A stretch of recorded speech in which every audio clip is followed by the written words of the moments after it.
All right. Good evening, everybody. This is the December 20th meeting of the Council Infrastructure Committee. We have 3 items on the agenda, 2 action items, and project updates. We will start with item number 1, AB 7700, Telecommunications Small Wireless Cell Franchise Agreement with Verizon Wireless. Sheldon, I believe you're up. So, relatively straightforward franchise agreement. The last time the City Council was evaluating a franchise agreement for Verizon, it was a conversation at a point in time where they didn't have Issaquah Municipal Code language that controlled the aesthetics and height and things of that sort for these types of facilities. And so it was a limited franchise for the area up on Issaquah Falls City Road and a little bit on Pine Lake Road. Since that time, the council has adopted code language that governs the aesthetics, height, and things of that sort for citywide for these sorts of facilities. So Verizon has now come in and requested a franchise for the entire city. And so this franchise is proposed to grant that for the whole city to be able to use the city rights of way. It's got the standard indemnifications, insurance, and other things. It's set for a 5-year term.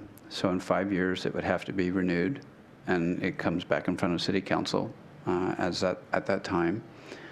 And then it provides for compliance with Title 18.22, which is the code language that Issaquah Council adopted for aesthetics, height. Also has some language in there that precludes the use of city-owned poles. It also has very explicit areas of restricting new poles and the conditions by which these facilities are permitted. I believe you all are aware of the FCC ruling that was promulgated earlier this year, which becomes effective in January 15, I believe it is. Development Services Department will be bringing forward code changes for the Issaquah Municipal Code, Title 18.22, to bring the code into compliance with that regulation. And so this does not provide anything to do with aesthetics or anything like that. These franchises only provide permission to be in the right-of-way, and then they have to be compliant with the Issaquah Municipal Code, Title 18.22. So with that, if there's any questions. Let me just reiterate that in another couple words. So Issaquah Municipal Code 1822 is what the council's already agreed on with all the various things we worked on through aesthetics and size and all that stuff. So this is a 5-year agreement with those items in place. But what you're saying is FCC, the federal government, is proposing some new regulations that would take place in January 15th, in which case we will have to modify our 18.22 code to match up with new federal regulations.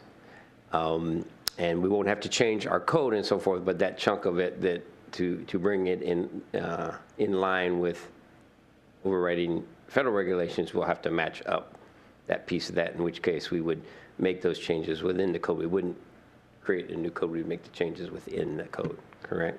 That's correct. The 18.22 would be amended to bring the city into compliance with the federal ruling. Right.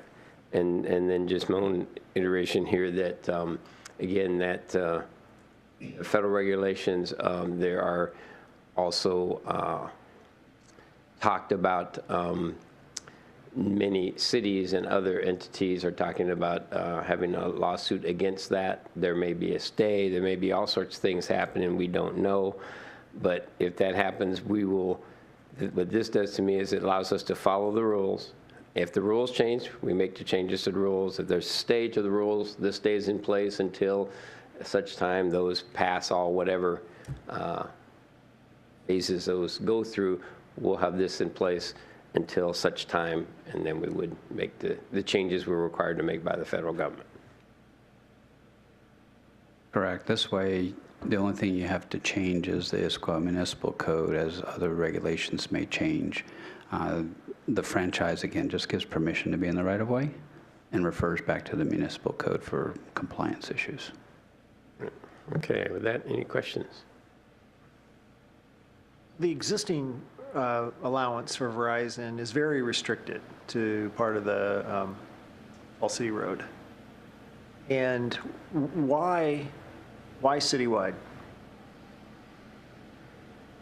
Because they want to deploy their facilities in our rights of way in the city to improve their service. Okay. So what precipitates, okay, to improve their service, but it was, I was part of this last year, I seem to recall, and this was very tight, it was very specific. We looked at pictures about the towers that were on that road and all of this. And this now is just opening it up citywide. What did we do when we updated 18.22 that maybe, or what's maybe happened outside of the city that's happened to make this now conceivable, where for us it wasn't a year ago? 1822 did not exist previously. 1822 is a new chapter and section in the code that clearly brought forward the clarifications on what the city would expect for height, percent increases in pole height, aesthetics, the size of the facilities, things like that.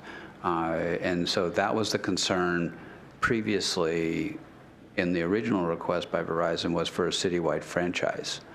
And it was modified to be a very specific area because we didn't have all these other controls in place. And they had a very specific proposal for the Issaquah Falls City and Pine Lake Road to go on existing power poles where there was already a number of wireline facilities on them. And so the council was willing to do that, but not the citywide at the time because we didn't have the regulations to govern it.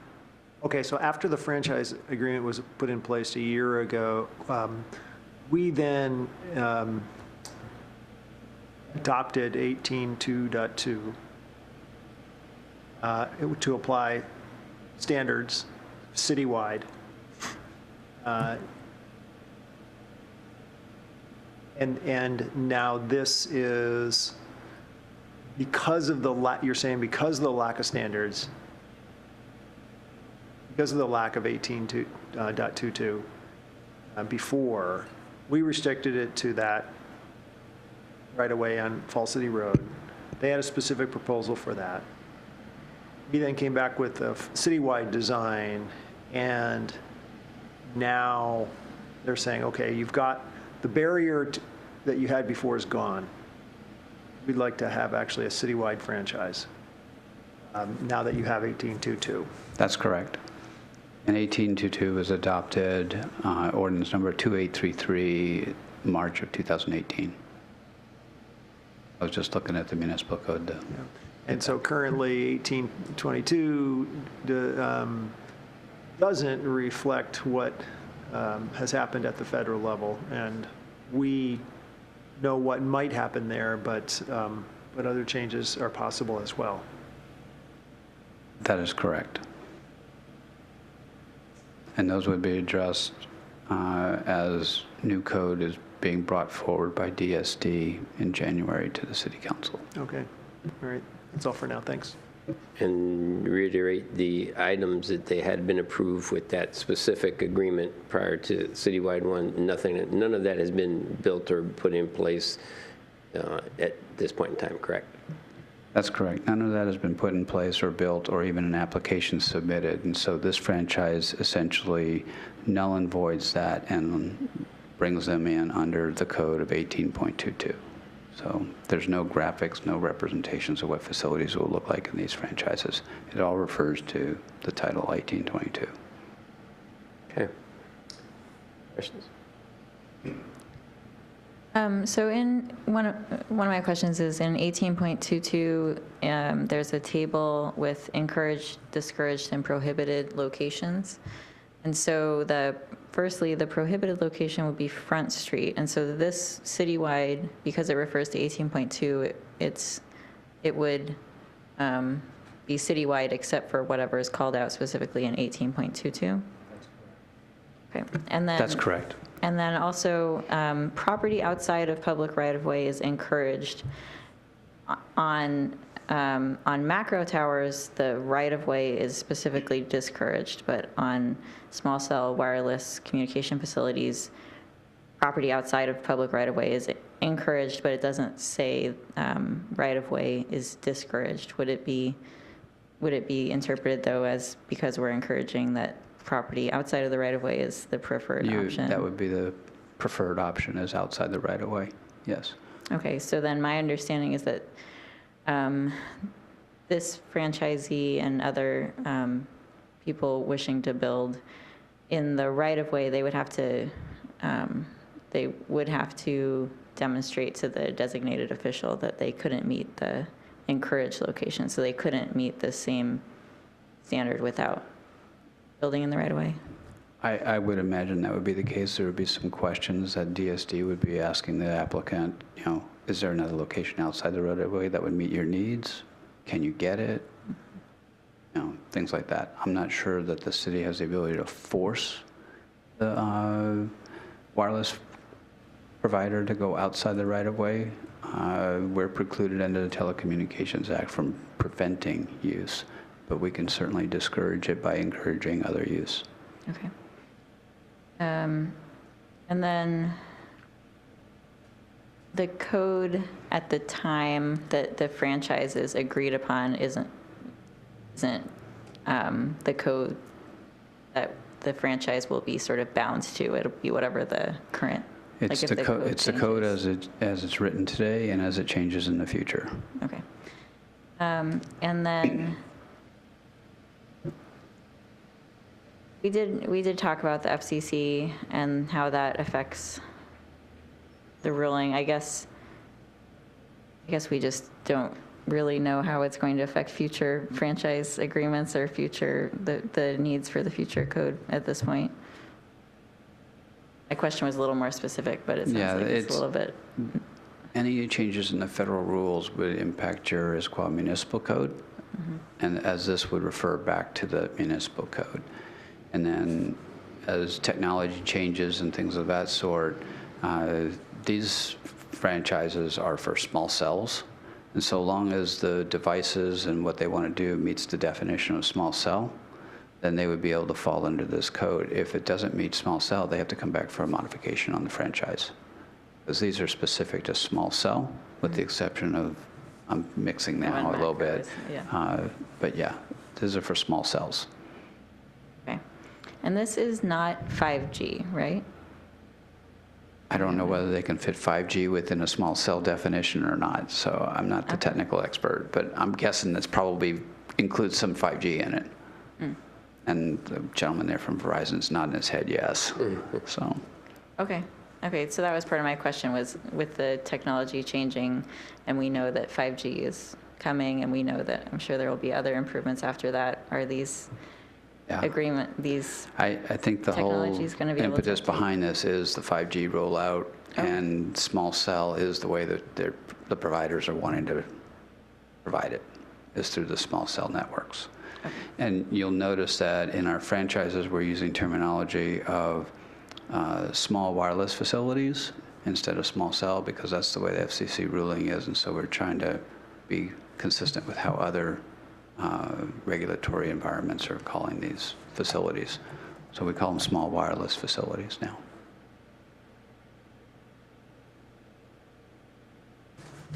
So just a clarification on it. So a small facility would have to meet our currently the definition in there has sizes, and that does define that to size. And so if they come in something that doesn't fit in that size, then they'd have to do something else other than that. That's correct. They'd have to meet the definition of the small cell / small wireless facility. And that is one of the items that the FCC ruling did change, that the code will have to change. Now, this franchise, Go ahead. what exclusivity do they get with this? It's non-exclusive. So anybody in the business meeting all whatever other requirements would have the same, they would have the same opportunity to apply for a franchise for That's our right-of-way, correct. just as this is. That's correct. It doesn't give any preferred preference to any provider. As our second item in the agenda will prove. I just, All right, any other further questions? If not, just got one more question? One more, and this may be for the Verizon representative, but I'm just wondering, as there will be 5G, then there will be other technologies, there will be other improvements after that, and so will it be the same once the small cells are, and the tower and the small cell is in place? Are they going to be able to update those, or is it going to need to be a new agreement and new poles and new everything, if there's a sense of that? If it fits the small cell definition that FCC has promulgated, then it would fall under the franchise. If it's something different, the franchise has to be modified. I can't tell you whether technology is going to change and what it's going to look like or how big or how small it's going to be. Right. I can just say we have a current definition in this franchise, or it's referenced, I should say. And as long as it meets that definition, the franchise stays good. Yeah, and so part of the intent of the question is to understand if the towers that are built, and then basically if the towers are built and there's the technology that's currently there, is it going to be possible for it to be repurposed in the future? Are we going to need new towers and new cells, and that, because we have these aesthetic questions for I'm going to how let the this will be Verizon rep designed. answer that. Yeah, if you could, please, come up to the podium. Yeah, please introduce yourself and then answer. Sure. Gregor Gadbaugh with Verizon Wireless, 3245 158th Avenue Southeast, Bellevue. So the small cell network provides us the ability to not only increase our coverage, but also capacity.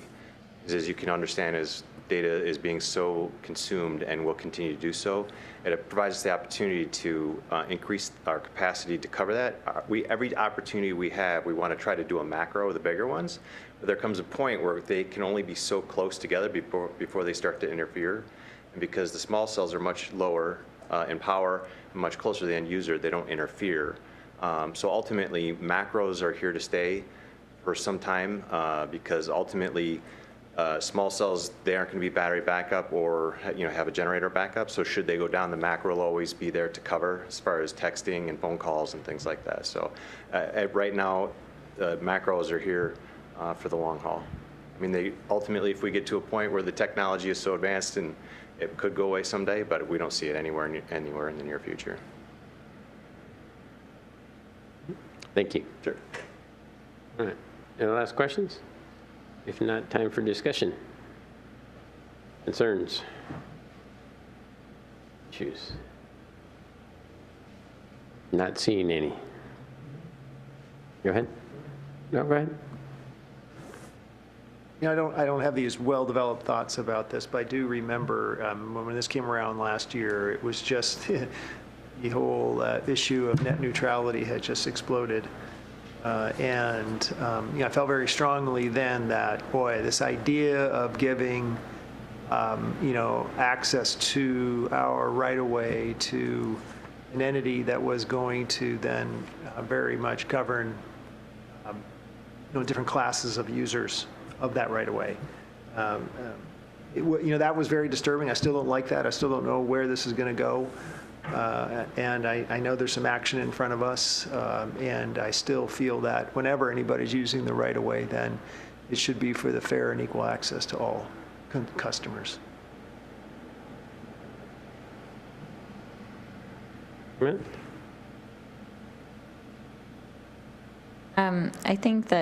I think there's a lot more to be discussed around the bigger issue, especially around the FCC ruling once those changes to our code actually come into play, and what does it mean for our code. And this franchise and the next franchise that we'll be talking about refer to that code, but since we aren't talking about the code portion tonight, I think I think the franchise makes sense, and I'll be interested in having a more comprehensive discussion around the what it means once the FCC ruling discussion comes about. And with that, I guess I'll throw my 2 cents in. This puts us, the city, municipalities in general, and me into a position we don't like to be in. We're kind of being preempted here. We have some things we have to meet by law of higher than city. So I think we've done a job here in writing up 18.22, our code, having gone through this process over the last year with the first one, and then getting something in place that fits what we want for our community.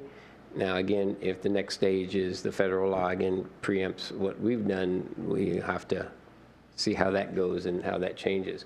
But the things we put in our code now are, this is the first one franchise request under that new code that we developed from the last time.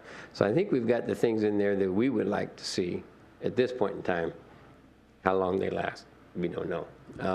But the code that's written, I think we worked hard on getting that in and getting some good, wording in there to explain things. So if it gets bigger than our anticipated size of, so next one, we have macro sites now, we have small wireless sites. So if there's somewhere it becomes a medium one that's bigger than the size here, then that would throw that into a new category. As long as it fits in the current size constraints, it's going to be according to this way. So those things that may evolve and change, but what we designed here in my mind is the franchise agreements are set up to where they're going to the code, and we won't have to deal with a bunch of different franchise agreements. We'll just change the code, and then all the agreements will refer to the code as modified when it gets modified at various times. So we're trying to make it easier for us to adjust to future changes, whatever those future changes are. Okay. All right. So the question before us is this item this AB 7700 was referred to the committee here for this meeting on the 20th and for review and recommendation returning to the full council on January 7th. So do we have a vote to return that on the 7th as presented? Yes. Yes? Yes? Yep. Okay. And is that good on consent? Consent. All right, so return to the full council on January 7th on the consent calendar. Thank you. Great, thank you. All right, we'll go to the second item, which is similar to the first. It's AB 7701, telecommunications small wireless franchise agreement, AT&T or New Singular Wireless. Again, action on this item. Sheldon, give us the update on this, please. Right there.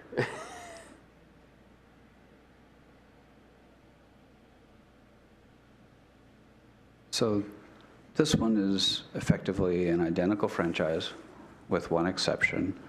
AT&T / Singular has had a macro tower in the city's right-of-way along Northwest Sammamish Road as a result of it was there prior to our annexation of that roadway and community.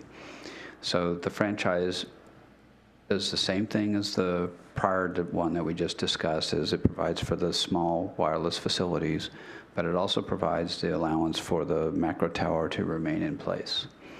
There was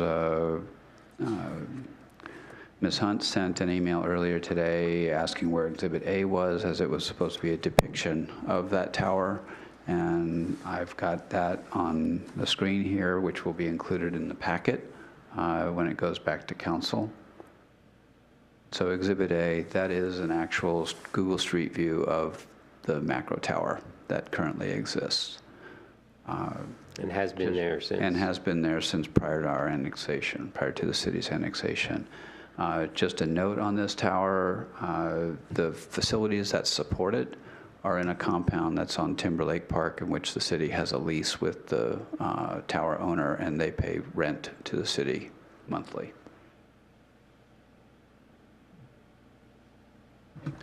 That's bordered on the right I-90 right away. Is that right on the border there? Yes, it's right, but it's in Northwest Sammamish Road right away, but it is right close to the right-of-way line. Okay. between I-90 and Northwest Samash Road. Yeah. So this franchise agreement is similar to the other one with this one exception, is we're adding this to one macro tower that's existing. So it's all under, for this company to have everything under one permit. Right. Correct. Questions? I just had one question, which is where in the actual franchise agreement is the difference that allows for this one macro tower? What's that section?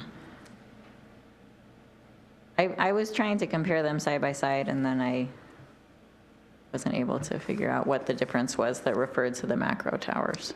I believe it's in section 1B, but let me scroll down so I can pull it up.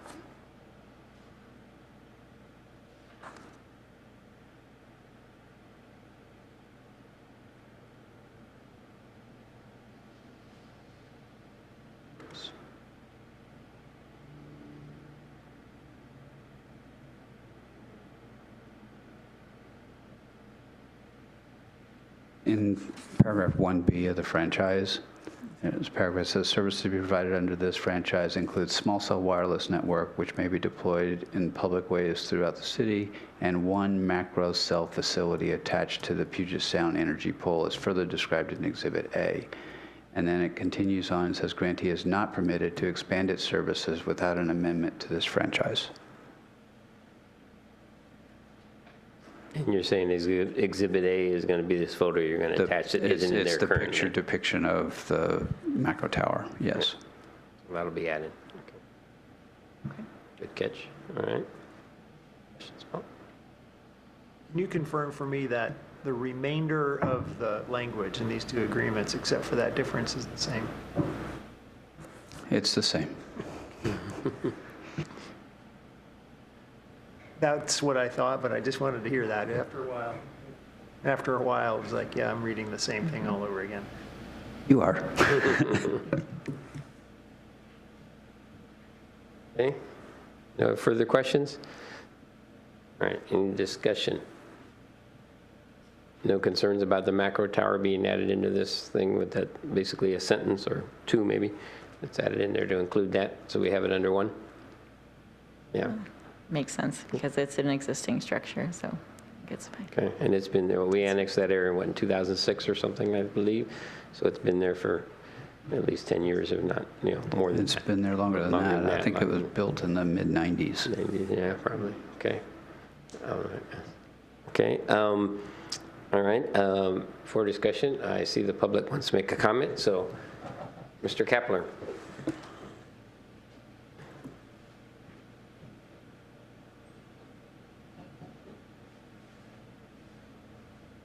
This is going back months ago, right, that this thing was being dealt with. But wasn't it like 13 cubic feet of stuff could be on these poles, which is a significant amount of stuff that could be in someone's view shed or in their view right there on a pole and placed. I'm just hoping there's some, the city has some ability to consider the adjoining property owner's views or whatever when in the placement of these poles.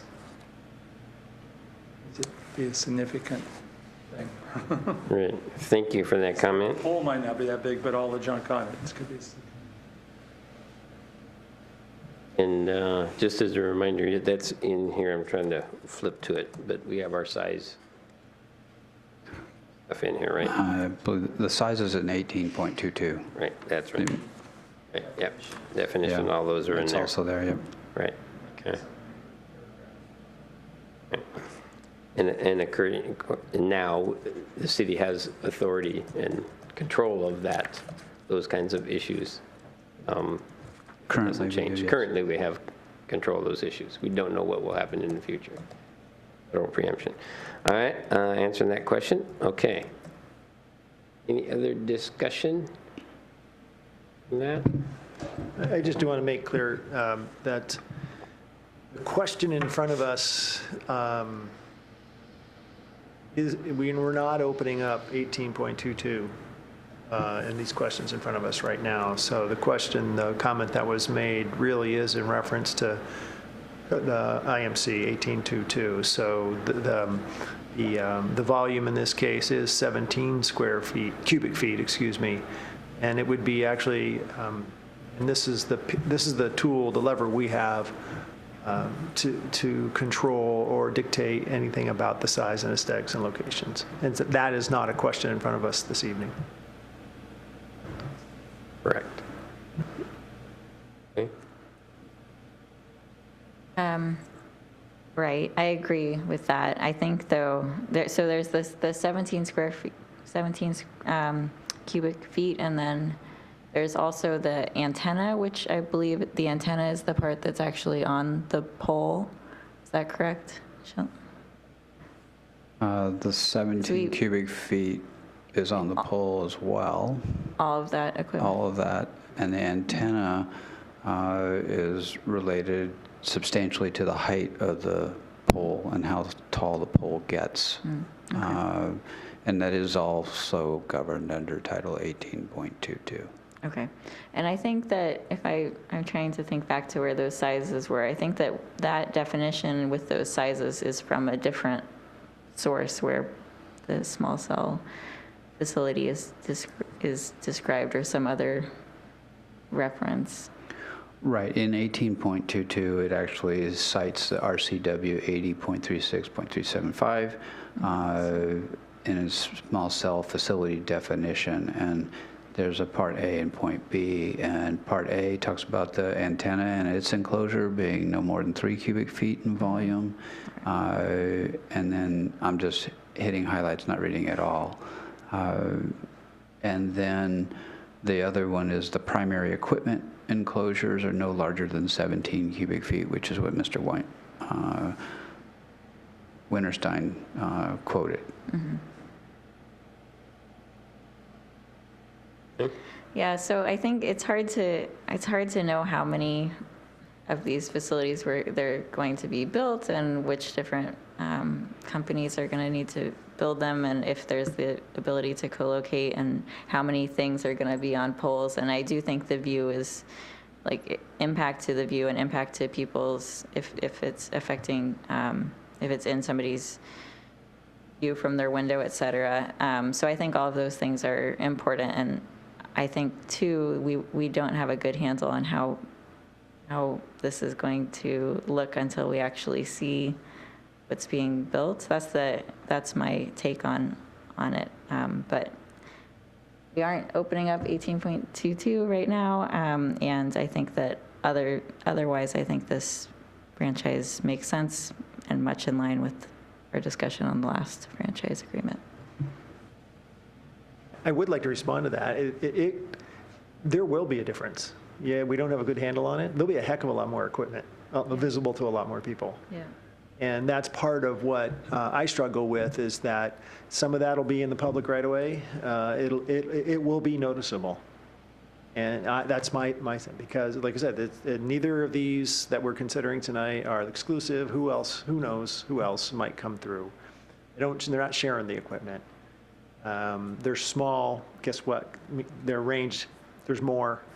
And so, yeah, there will be an impact. And the fact that there's so much of that is probably going to be in the right of way. That's where I'm struggling, because we're giving up quite a bit. And if they're actually able to use that and not make it available equally to all users of their service, that's what I don't like.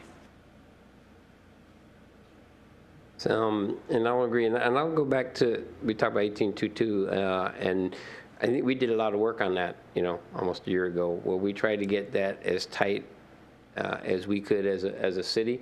Work with Shell and the folks with the regulation we had to do. We couldn't, go, circumvent that. We had to work within that framework. We got it, I think, is with as much control that we can have as a city at this point. That again may change in the future, but at this point, I think 1822 meets those regulations we had to meet, and still gives us as much control as possible. Again, as you mentioned, and this was a discussion then, if 6 different companies all want every pole, You know, and I believe if we're in that situation, probably every other city in the nation will probably be in a similar situation.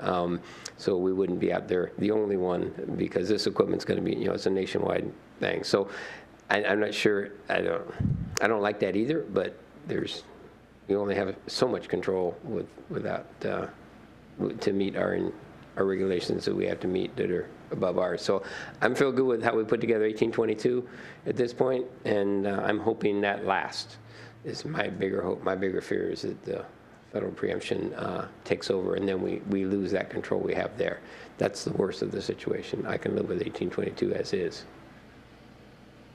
And final comment would be, yeah, between the Fed and the state, we're put in a small box.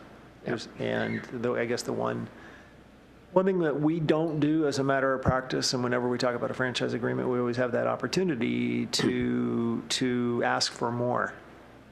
Right? There is some, you know, what potential other public benefit, and you know, high-speed internet available to everybody.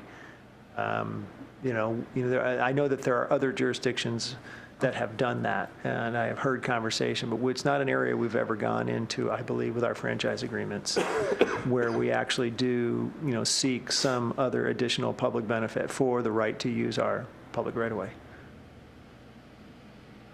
So I don't have anything proposed right now. I think I think we should get up to speed on where other jurisdictions have been successful and how they could benefit our citizens and businesses for future franchise agreements. Will do. I think the Telecommunications Act precludes us from asking for those sorts of things in the telecommunications industry. I am aware of those sorts of negotiations for other, like cable franchises and things like that provide internet services through cable. It's a different law that governs those types of franchises. So, yeah.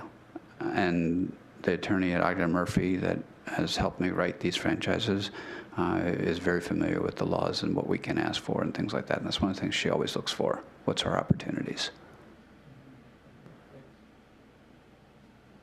All right, we're ready. So, let me flip to here. I think it's basically the same setup here. So, this was referred to us on, it's AB 7701 for tonight's infrastructure meeting with a recommendation to return to the full council on January 7th. So, do we have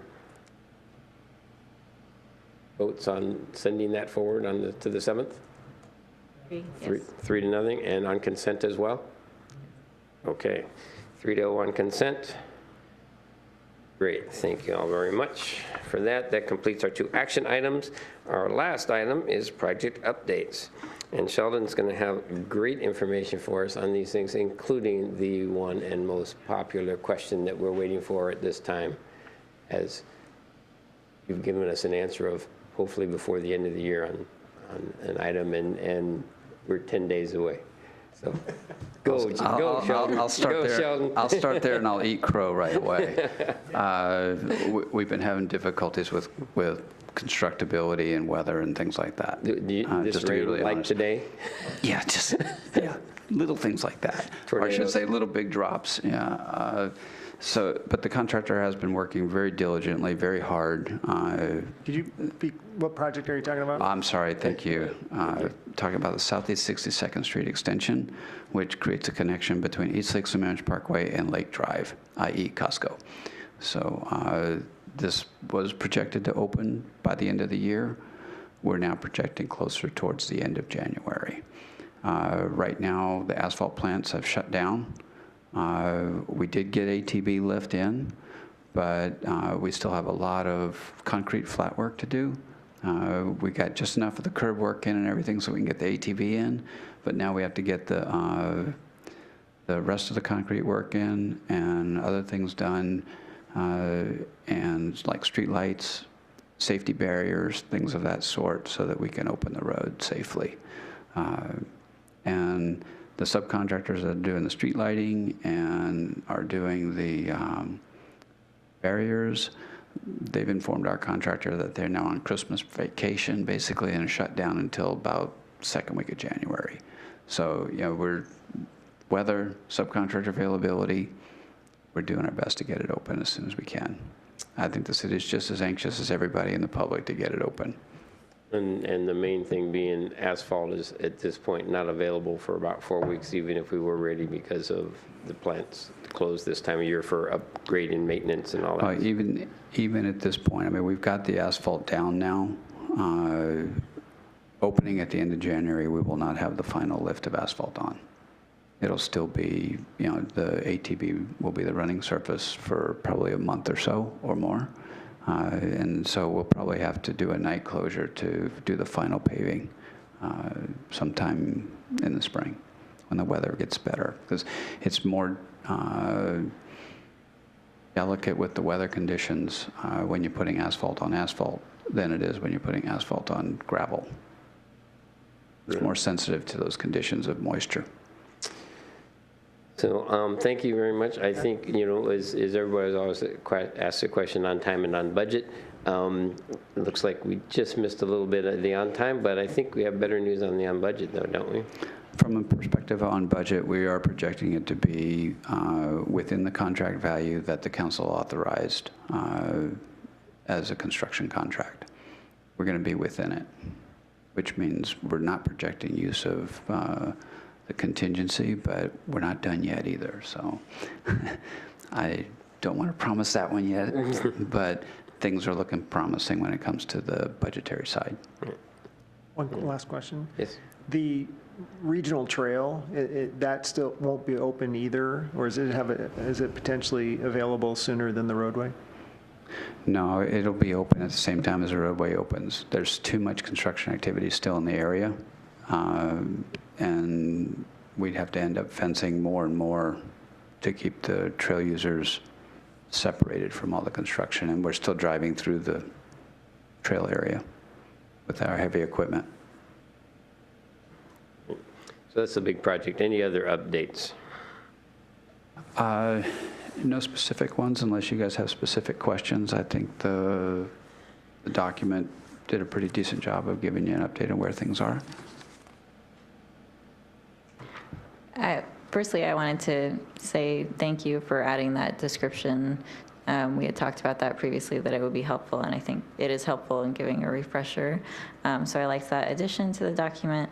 And then I had a question about the upcoming Gilman Boulevard concept vision that's going to be presented to council January 14th, and I was looking for a preview or what sort of, what that presentation is going to be, and what kind of feedback at that time council will give on the framework for Gilman. The framework is, I believe the staff sent a memo out to council introducing the item in preparation for the meeting on the 14th.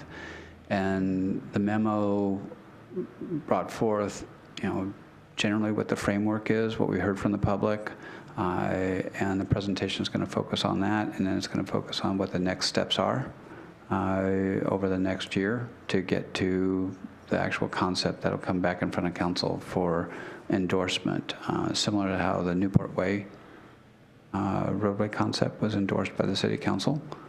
That's the goal for that Gilman visioning, but this is a framework that sets forth the basic principles for moving forward with design and fleshing out the concept. Actually, it's fleshing out the concept first, and then design will be later. So it's all about the concept at that point. Right. And then the other thing I'll just kind of highlight, it's all here, but talk about I-90 auxiliary lane shoulder work is still looking at to go out to bid in the spring and probably start construction in the summer of 19, correct? That's correct. Yep. So we can look forward to that work happening, and then hopefully getting those extra lanes opened up would be nice. Yes. Great. Thank you. That's Any a other- 2-year construction project. Right. To complete, yeah, I should have said, and 19 and 20 for construction, right. All right. Yes. Sheldon, the Issaquah Highlands traffic calming hasn't changed for a while, and it still says the current is evaluating speed data. It seems like it's been a long time since we started that, is there, when is that going to move forward again? When can we actually talk about, get to the point of actually considering specific calming measures with the Highlands? I'll have to get back to you on that answer. I know that we've collected some speed data. We haven't yet had the opportunity to evaluate it and have conversations with the HOAs and the people up there. Okay, could you, in the next CIC meeting, at least give us some dates when we think that will move forward again? I realize you may not have accomplished what we need to do, but I mean, I know there's a lot of interest for following through. A number of people I have spoke with have mentioned, wow, that seems like that's been a while ago, and now we don't know, we haven't seen anything. Yep, So we can bring it I back. can't even say when. We'll bring it back in January. At least timeframes. Yes. For, even if it's getting started again, when that is. That would be, I think that one is, hopefully you're able to do that. I appreciate that. Okay. Thank you. Can do. And, sorry, I had one more. You're looking it up. Go ahead, Victoria. Yeah. I had a quick one on the Issaquah Highlands pond telemetry. So under current for that one, it said, met with Issaquah Highlands Homeowners Association, discussed synergies, determined that this is an equipment purchase procurement. So I wondered what discussed synergies meant, and if that meant that the HOA was going to be taking over the maintenance of, or what that was. No, the HOA is not going to take over maintenance of the telemetry system. Yeah. Well, What the synergies reflect are the HOA uses the stormwater within the ponds for irrigation of the right-of-way. And so we had to coordinate and work together to figure out how the telemetry will work with their system as far as regulating the levels in the ponds and things like that. And so we're doing monitoring over this wet season, and then we'll doing some more work with the telemetry system.